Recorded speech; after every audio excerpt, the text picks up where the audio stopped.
crazy. I posted the video and then went to sleep and woke up and like had a look and just had so many lovely comments of people saying they're happy I posted again after it had been so long.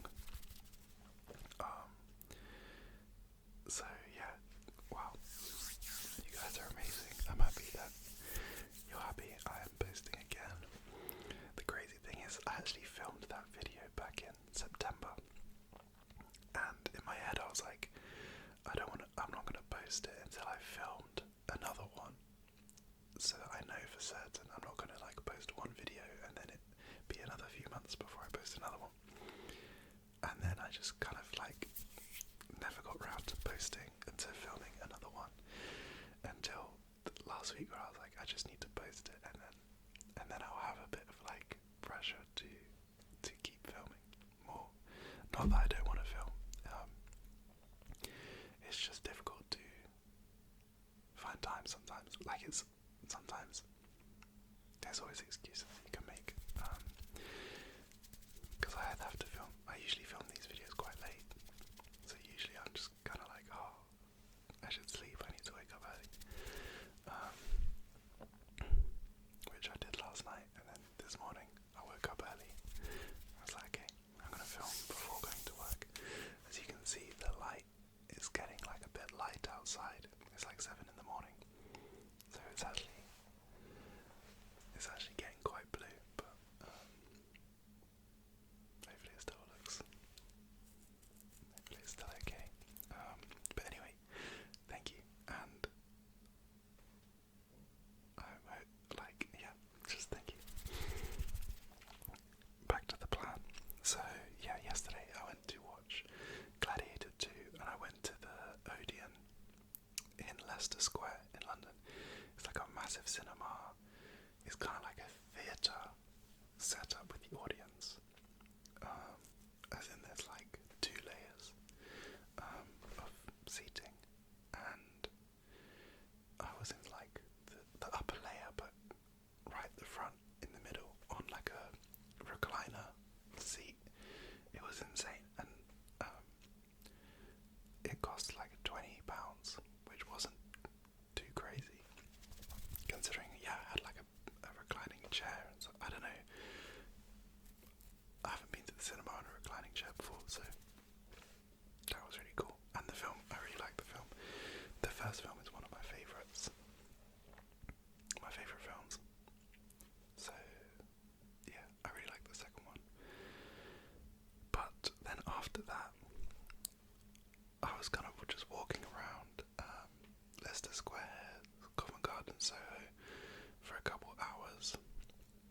It was a Sunday yesterday, today's Monday, so it was kind of like a chill Sunday, and I took 2 of my film cameras out and about, and I was just taking them photos. All the Christmas lights and stuff are up now, so it's really pretty, especially around like Covent Garden. But it means that the film in this camera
YouTube called, I think it's Analog Insights.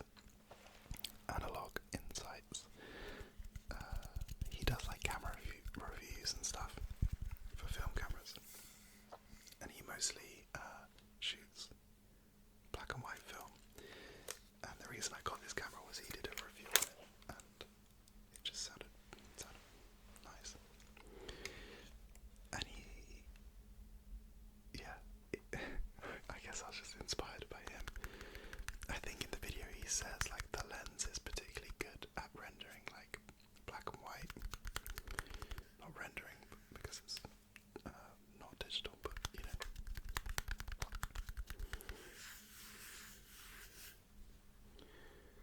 So there's this lens cap. I turned off autofocus, so I don't know why I'm doing that, but there's this lens cap.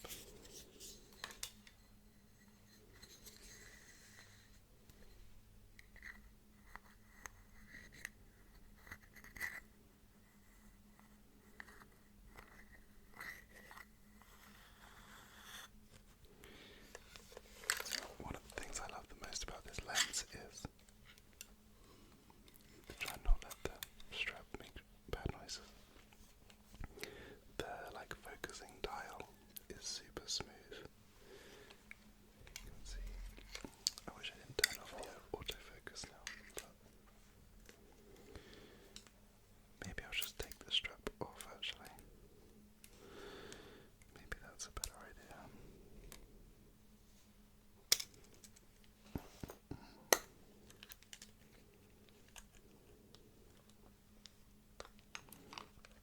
One thing I didn't think about is how difficult it's going to be to change the film while keeping it in view. Anyway, this is the strap. This strap is actually from a different camera. As you can see, the branding is different. Practica. It was from one of my granddad's cameras, the strap, which is actually how me and my dad got into film photography in the first place. My dad basically found some of his dad's old cameras in my grand's loft, and just kind of started looking into them and if they still worked, testing them out and stuff.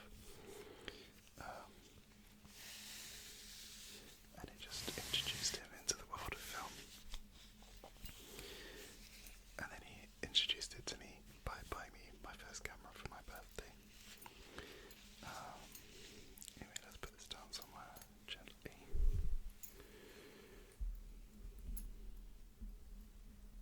Okay. Right, so I'm gonna unload the film first, and then I'll give you like a little camera tour. So to unload the film, there's this button at the bottom that you press, and that then stays in. And what that does is it retracts the like spools that go into the holes of the film and allow you to like progress the film every time you take a photo. So what I want to do now is wind the film back into its canister, which you'll see if you haven't seen a film canister. You'll see it in a sec. I'm going to wind the film back in, and so you have to retract the spools, otherwise you'll rip the film. So to wind the film back, there's this little lever that pops out. Maybe you can see that. And you basically just rotate it clockwise.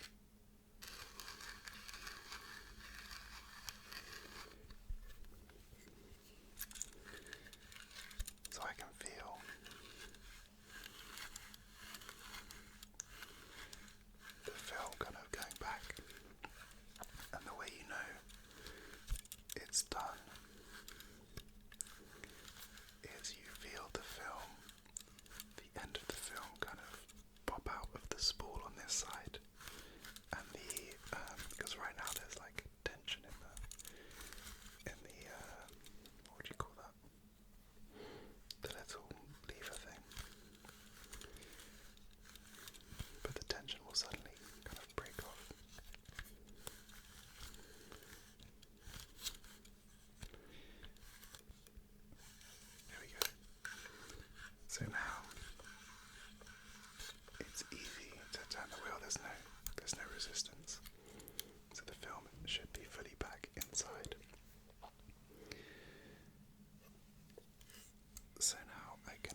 rusty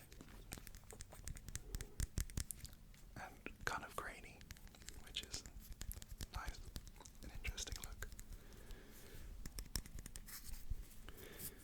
So I'll take this to be developed.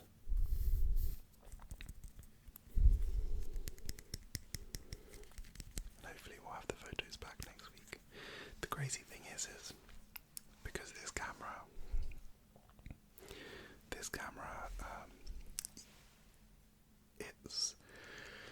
it's more difficult to shoot than this one that I have here, the Olympus Trip 35. It's like a point and shoot, so you can see around the lens there's all these I can't remember, I think they're like selenium or something, but basically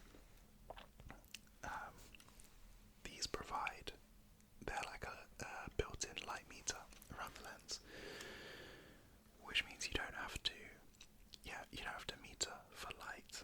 The settings are done automatically by the camera, and focusing is kind of, you just have four levels of focus.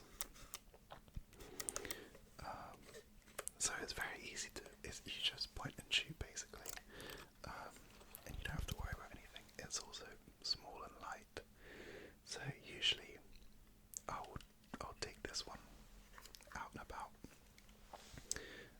because comparatively, let me do a comparison.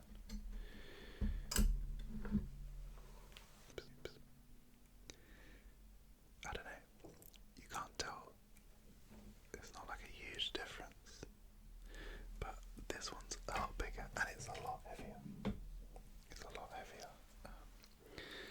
And then I have to use an app on my phone to, like, when I decide I want to take a photo of something, I have to get a light meter app on my phone, take a measurement of the light, and then put the settings for the shutter speed and the aperture on the camera. Then I have to focus and then take the photo, so it's quite a slow process, which means, yeah, if you're just kind of out and about without the purpose of, like, I'm going for a walk to take photos, it's not that convenient. So this roll of film, I don't even remember when I put it in. I think it could be as long as like 2 years ago, which means I don't remember any of the photos, because on this roll I only took, I think it was already on like 29 out of 36 photos, so I only took on this roll about 6 photos or 7 photos, and the rest are from who knows when, which is part of the reason why I like film, because I don't know, I love the process of taking it to get it developed and getting the scans back, and then the excitement of seeing like how the photos came out.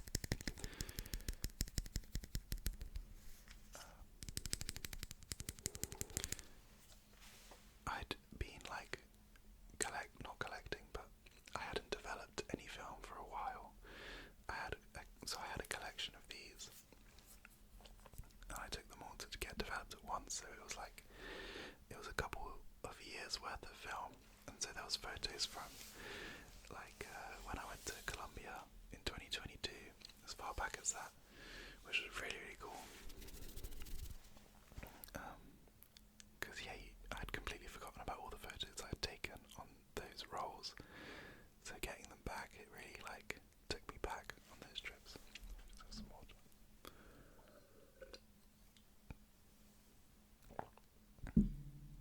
Okay, let me give you a little a camera tour then. Basically, you can see,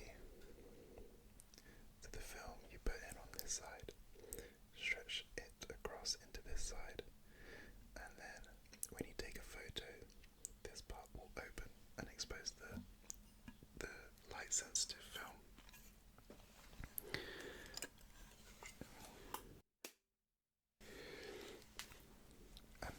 advance the film, you use this lever. This is what the top looks like. And this lever will advance the film, and then there's a normal shutter, which hopefully is not going to be too loud. I love the sound, and you can feel it like vibrate.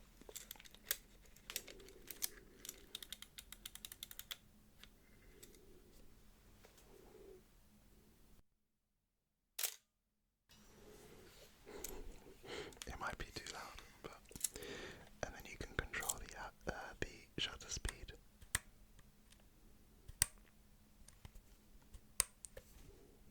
With this wheel here, so you can go all the way up to 1 whole second. 1 whole second, which is very long. You need a tripod for that.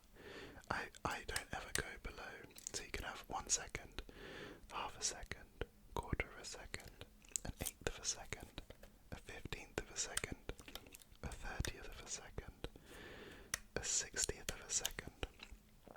And so for shooting like handheld, I would never go below a 60th. If you go down to a 30th, it's quite hard to hold it still enough that you don't get blur. So yeah, 1/125th of a second, 1/250th, 1/500th, and 1/1000th of a second. And then the lens goes all the way from f1.4 to f16.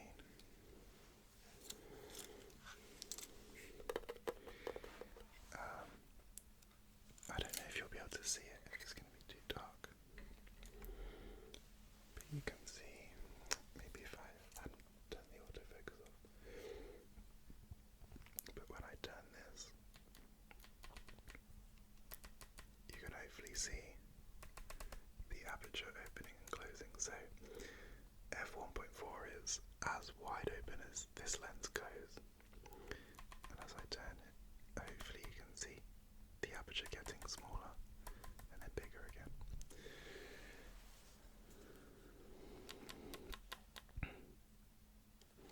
The thing I like about this lens is when you go down to low apertures, so quite wide open, the bokeh effect, so where you have your thing that's in focus and then everything else that's at a different depth will be out of focus. And the way the out of focus things are kind of blurred by this lens looks so nice. It's so smooth and I don't know how you describe it, but it's really good.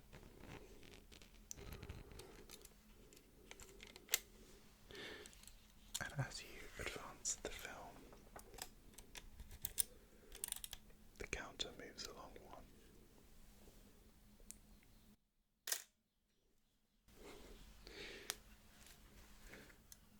There's also this little what's it called? It's a viewfinder. A viewfinder which actually looks through the lens.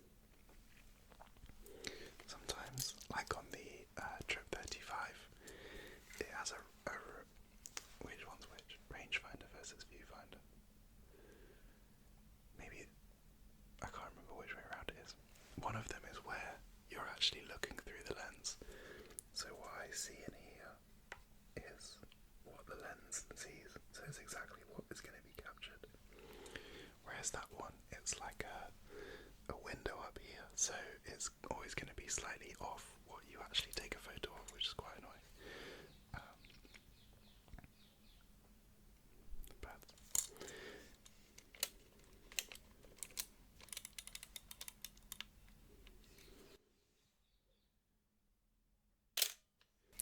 yeah, this is definitely my favourite camera to shoot with when I can.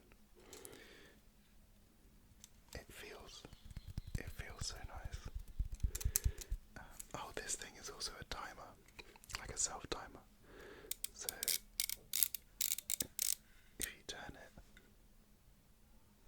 and then advance the film,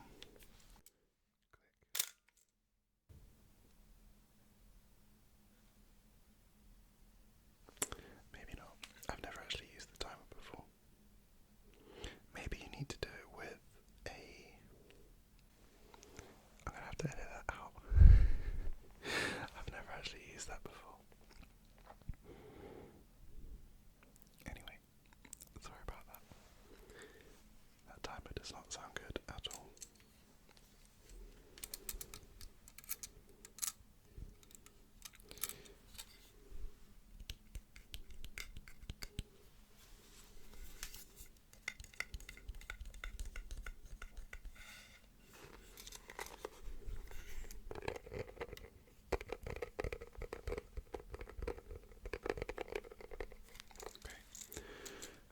I'm going to put a new film in.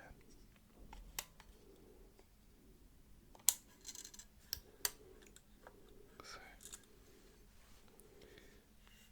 I open the back. Let me get the film out actually.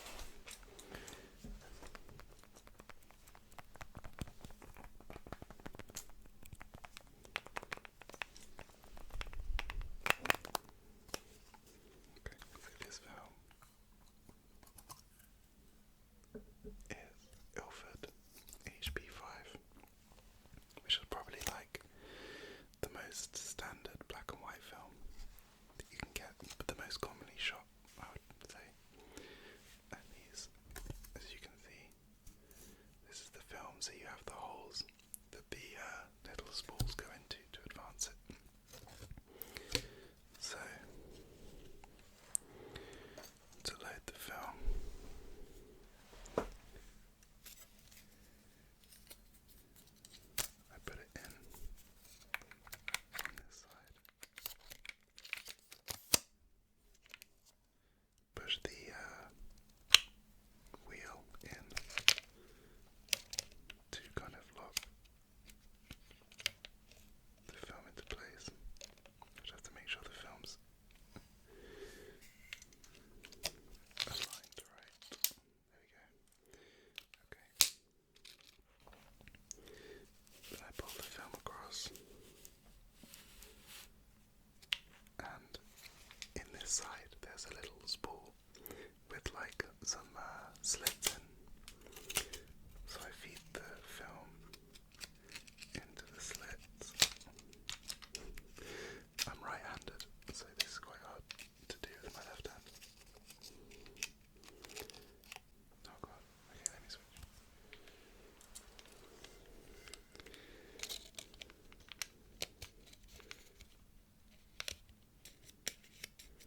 And then with the lever, you can begin to advance it, and you can see the film is getting dragged along. And so while keeping tension, I'm going to make sure that the spools are going into the holes of the film, like so. And you can see that the film is being taken in, and it begins to be like wound up on this side. So what I'm going to do now is take an exposure so that I can keep advancing it, and I'm going to close the back as I advance it, and you can see as I'm turning, this wheel on the top is also turning, which is a good sign. It means the film is actually being wound along. And then I basically need to wind it and take photos until the counter gets to 0. So the first view, the first like section of film, because it's seen the light, is all going to be overexposed.